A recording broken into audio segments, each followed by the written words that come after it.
Watchmen Chapter 1 At Midnight All the Agents by Ian and Sam.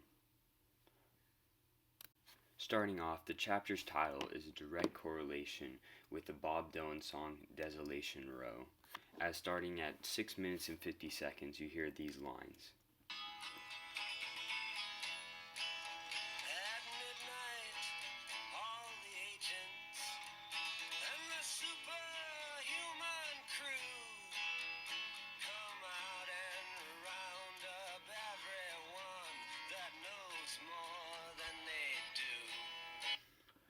As you can see, Desolation Row can also be sort of a foreshadowing to sort of how nobody can escape the evils of society and corruptiveness, and how superhumans are not above the law and are still humans. A quick overview of Chapter 1 is that the comedian Edward Blake was murdered, and all that was found was a little pin or sticker that had a drop of blood on it, but it was a smiley face. So when Rorschach finds this, he goes and tries to talk to the other vigilantes who are retired, including Dr. Manhattan, who's the only non-retired vigilante of sorts. But when he goes to talk to Dr. Manhattan doesn't really want to talk to him and was telling him that he should probably leave the facility, and eventually teleports him away. But since then, nobody knows much information about the murder of the comedian. So this is used as a way for the author to get sort of an emotional side of things, to grasp the reader, to draw them into the book and get them hooked on, as well as introducing all the characters in one quick chapter. Quickly, before we jump into some characters, the knot tops was a type of hairstyle that was especially popular in the 1980s and was commonly associated with street gangs and violence. Now, we don't know this yet, but we will soon find out the craze of one of these gangs. While on drugs, they murder Hollis Mason. The comedian's badge symbolizes more than just his death. It could symbolize the minute hands on the clock as the blood is reaching towards midnight, and how the time is ticking down, literally on his life or on other things too, how it could be approaching midnight. It could also represent how the comedian wasn't the best type of guy. He was an alleged rapist and a mean person. So the smiley face, symbolizing normally happiness, is stained with blood, which is sort of an overlapping theme throughout the book of how each human has a choice in society and how they want to perceive. Are they going to be good or are they going to be bad? But corruption will always be there.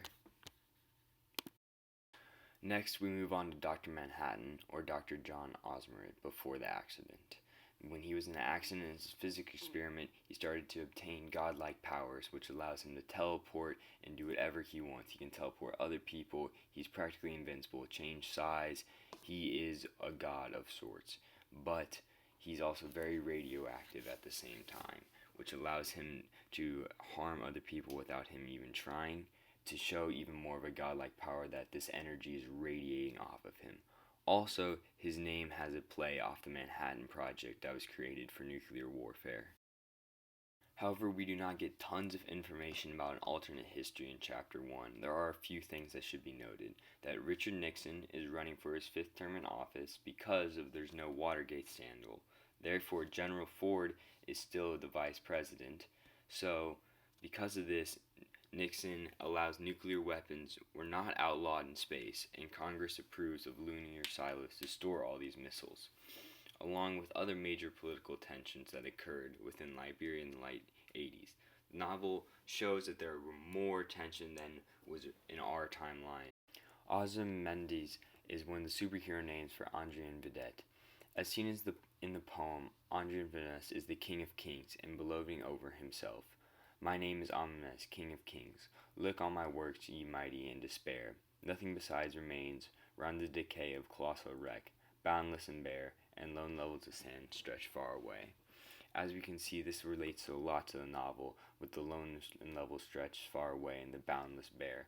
Depends on the person that you're talking about. With the comedian, he thought life was more of a joke that was his boundless bare that he had to deal with, versus Dr. Manhattan, who is almost like a god. He doesn't see the point of there being a god, so that everything is boundless and nothing means everything, because he has everything.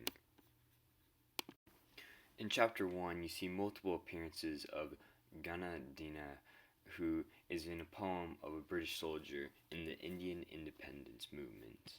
A little background on the poem. The poem is a narrative from the point of view of an English soldier in India and whose character as an Indian water carrier, who is the narrator, is wounded in battle, saves his life only to be shot and killed in the final three lines. The soldier regrets the abuse he dealt to Din and admits that Din has better two men, which in the last line of the poem, his famous line, "You're better than I am, Ghana Din."